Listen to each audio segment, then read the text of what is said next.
जैसा कि आप लोगों को बोले थे कि एनसीईआरटी का ऑल सब्जेक्ट का प्रिपरेशन कराएंगे हम, तो आज जो है ज्योग्राफी का टॉपिक आपको लेकर आए हैं। ज्योग्राफी जो है आपको पढ़ाएंगे और टोटल जो है ये एनसीईआरटी का नोट्स रहेगा फुल्ली।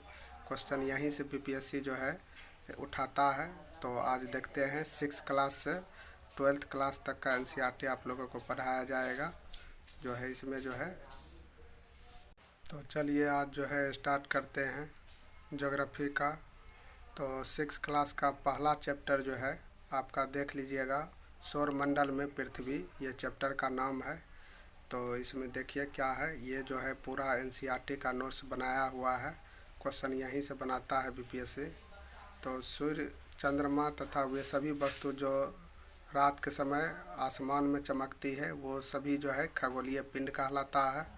तारा के विभिन्न समूह द्वारा बनाई गई विभिन्न आकृति को नक्षत्र मंडल कहते हैं। इसको थोड़ा देख लीजिएगा, ये पूछता है तारा के विभिन्न समूह द्वारा बनाई गई विभिन्न आकृति को नक्षत्र मंडल कहते हैं। अर्सा मेजर, बिग बियर, सप्तऋषि, ये सब नक्षत्र मंडल के भाग है। उत्तरी तारा उत्तर दिशा में उत्तर दिशा को बताता है और ये उत्तरी मतलब उत्तरी तारा जो है उत्तरी ध्रुव में ही हमेशा रहता है, हमेशा एक ही स्थान पर ये जो है रहता है। और जो है ध्रुव जो है क्या कहते हैं, सप्तऋषि की सहायता से ध्रुव तारा की स्थिति को हम लोग जान सकते हैं। ध्रुव तारा जो है यहीं का रहता है। सप्तऋषि की सहायता से जो है ध्रुव तारा की स्थिति को जान सकते हैं। अब जो है ग्रह के बारे में जानते हैं। ग्रह किसको कहते हैं? तो जिसके पास अपना प्रकाश एवं ऊष्मा नहीं होता है, तारा के प्रकाश से प्रकाशित होता है, उसे हम ग्रह कहते हैं। ग्रीक भाषा के प्लेटाई शब्द से बना हुआ है जिसका अर्थ होता है परिभ्रमक। तो क्वेश्चन इसमें 2 बनता है। जिसके पास प्रकाश एवं ऊष्मा नहीं होता है उसको हम ग्रह कहते हैं, और जो है प्लेटाई शब्द से बना है ग्रह जिसका अर्थ होता है परिभ्रमक। ये परिभ्रमक जो है ग्रह का अर्थ होता है। पृथ्वी के सबसे नज़दीक का तारा जो है सूर्य। अगर क्वेश्चन ये बनाएगा कि पृथ्वी के सबसे नज़दीक का तारा, तब सूर्य बोलेंगे। यदि यही क्वेश्चन बोलेगा कि जो है सूर्य के सबसे नज़दीक का ग्रह, तब बुध बोलेंगे। तो वो अलग क्वेश्चन है, ये अलग है, इस पर थोड़ा ध्यान फोकस कीजिएगा। पृथ्वी का सबसे नज़दीक का तारा सूर्य है।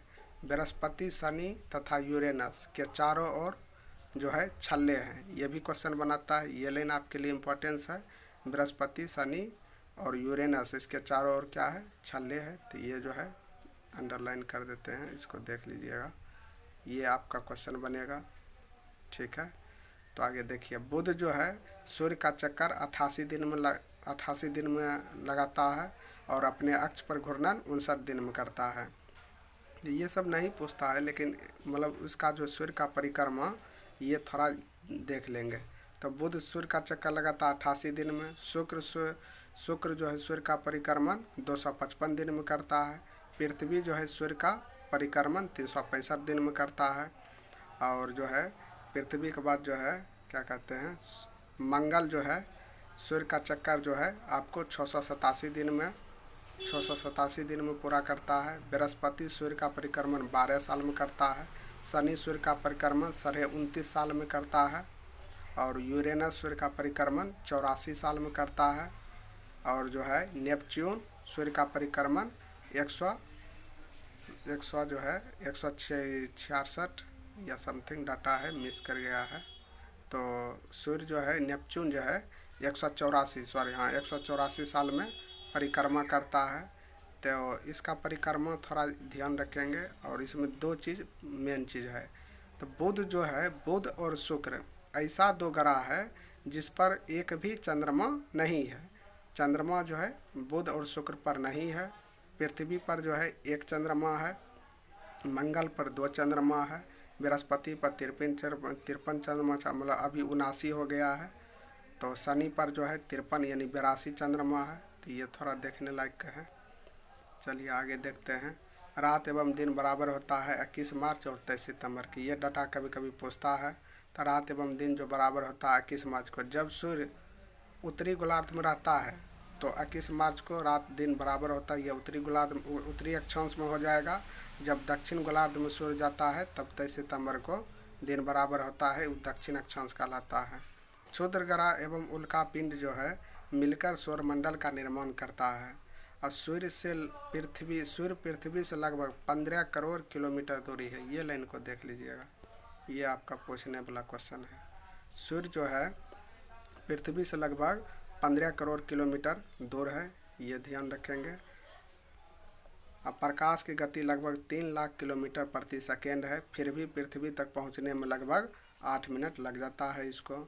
सूर्य से दूरी के हिसाब से पृथ्वी तीसरा ग्रह है और आकार में पाँचवा है। ये तीनों लाइन आपके लिए इम्पोर्टेंस है।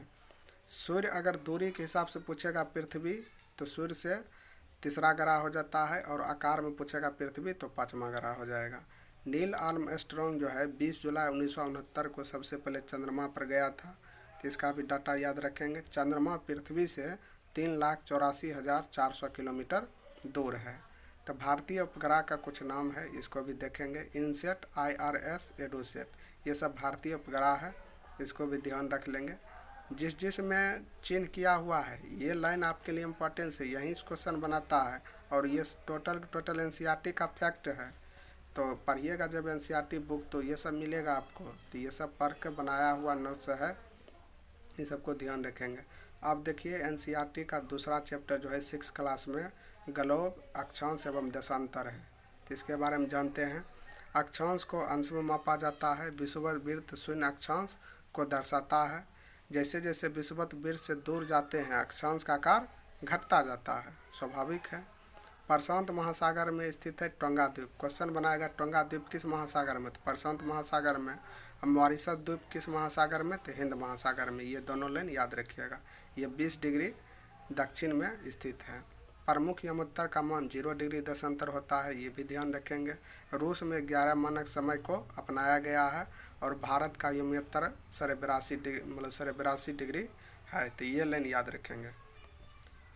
रूस का नहीं पूछेगा लेकिन भारत का पूछ देगा, ये भारत का ध्यान रखेंगे आप लोग।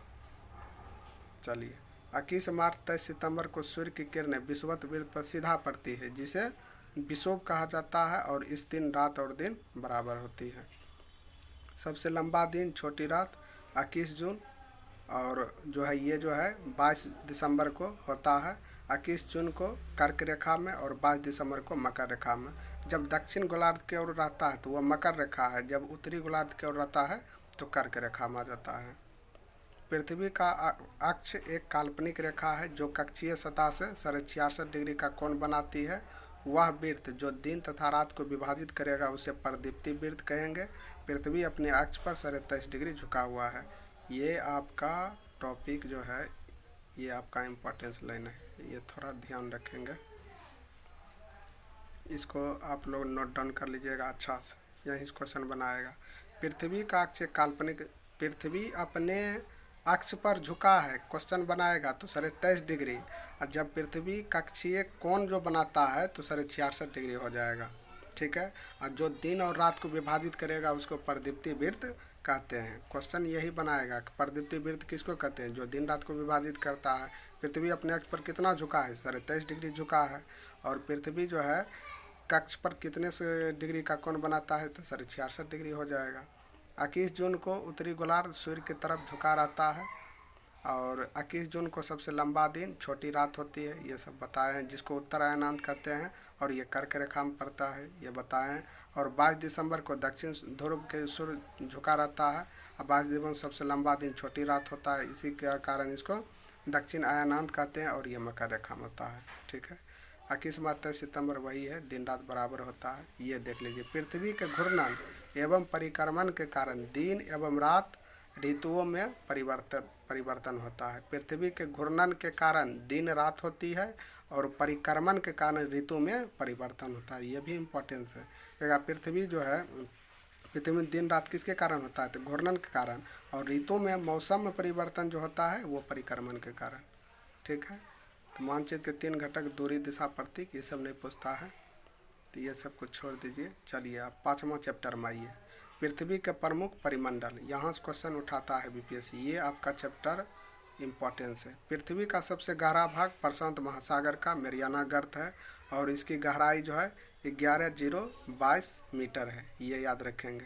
पृथ्वी का सबसे गहरा भाग कौन सा, प्रशांत महासागर का मैरियाना गर्त है और मैरियाना गर्त की गहराई कितना है 11,022 मीटर, ऐसे याद रखेंगे। न्यूजीलैंड के एडमंड हिलेरी और भारत के तेंजिंग नोरगे शेरपा 29 मई 1953 को माउंट एवरेस्ट पर चढ़ने वाली पहला व्यक्ति थे। ये क्वेश्चन इंपॉर्टेंस है। न्यूजीलैंड के जो है एडमंड हिलेरी था और भारत के तेंजिंग नोरगे शेरपा था, जो दोनों जो है 29 मई 1953 को माउंट एवरेस्ट पर चढ़ा था। ये प्रथम व्यक्ति था। जापान के जुंको तबाई विश्व की पहली महिला है। ये जो है 16 मई 1975 को चढ़ा था। और भारत की पहली महिला बछेंद्री पाल 23 मई 1984 को चढ़ा था। तो ये याद रख लेंगे। भारत का है तो भारत का कभी कभी पूछ सकता है। भारत का जो है ये याद रखेंगे। भारत की पहली महिला बछेंद्री पाल थी, जो माउंट एवरेस्ट पर चढ़ी 23 मई 1984 को। तो महाद्वीप कितना है?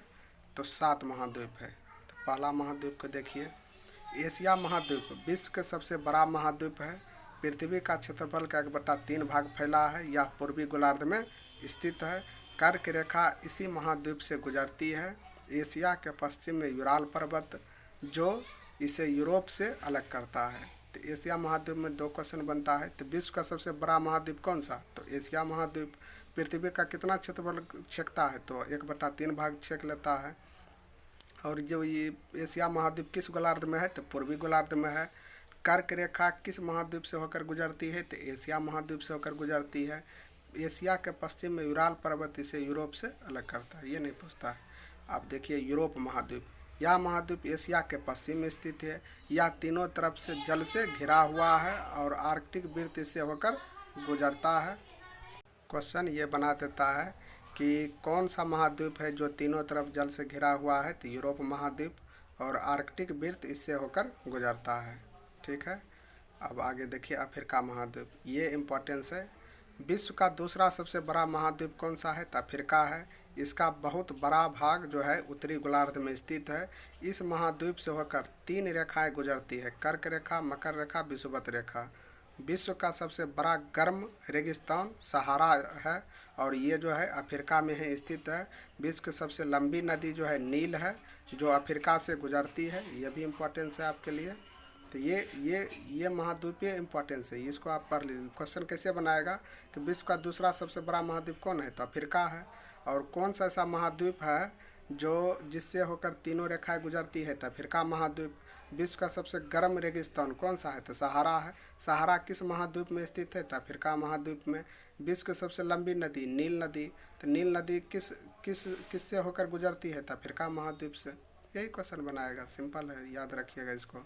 उत्तर अमेरिका, उत्तर अमेरिका जो है विश्व का तीसरा सबसे बड़ा महाद्वीप है। ये दक्षिण अमेरिका से एक सक्रिय स्थल से जुड़ा है, जिसको पनामा स्थल संधि कहते हैं। यह उत्तरी और पश्चिमी गोलार्ध में स्थित है। दक्षिण अमेरिका, इसका अधिकांश भाग दक्षिण गोलार्ध में स्थित है। विश्व की सबसे लंबी पर्वत श्रृंखला एंडीज स्थित है। विश्व की सबसे बड़ी नदी अमेजन यहाँ बहती है। तो ये भी इम्पोर्टेंस है। एक अफ्रीका महाद्वीप, एक दक्षिण अमेरिका, ये दोनों इम्पोर्टेंस है। क्वेश्चन दक्षिण अमेरिका महाद्वीप से बनाएगा कि सबसे लंबी पर्वत श्रृंखला एंडीज किस महाद्वीप में स्थित है? तो दक्षिण अमेरिका महाद्वीप में। विश्व की सबसे बड़ी नदी अमेजन किस महाद्वीप में है? तो दक्षिण अमेरिका महाद्वीप में है। ये 2 बात याद रखिएगा। बड़ी नदी बोलेगा तो अमेजन, और लंबी नदी बोलेगा तो नील। और नील नदी है अफ्रीका महाद्वीप में, अमेजन नदी है दक्षिण अमेरिका में। तो ये याद रखेंगे, अलग अलग है। ऑस्ट्रेलिया, ये भी इम्पोर्टेंस है आपके लिए। विश्व का सबसे छोटा महाद्वीप है, कहेगा विश्व का सबसे छोटा महाद्वीप कौन सा है? तो ऑस्ट्रेलिया महाद्वीप है। और यह पूरी तरह से दक्षिण गोलार्ध में स्थित है। इसे द्वीपीय महाद्वीप भी कहा जाता है। ये लाइन आपके लिए इम्पोर्टेंस ये पूछता है।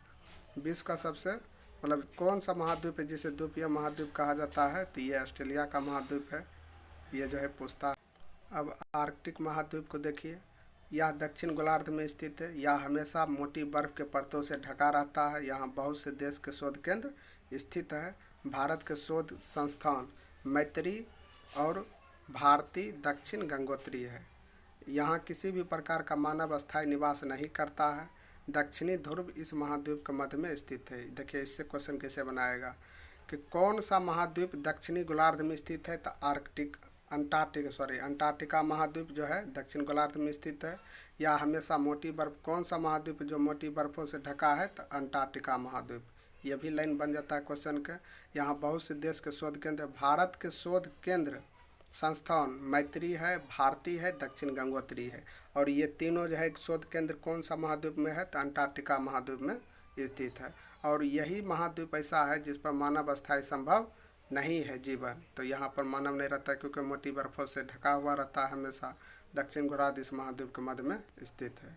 तो ये जो है आपको जो है इतना सा याद रखेंगे, मतलब इतना जो है आपका एनसीईआरटी का ये फैक्ट है।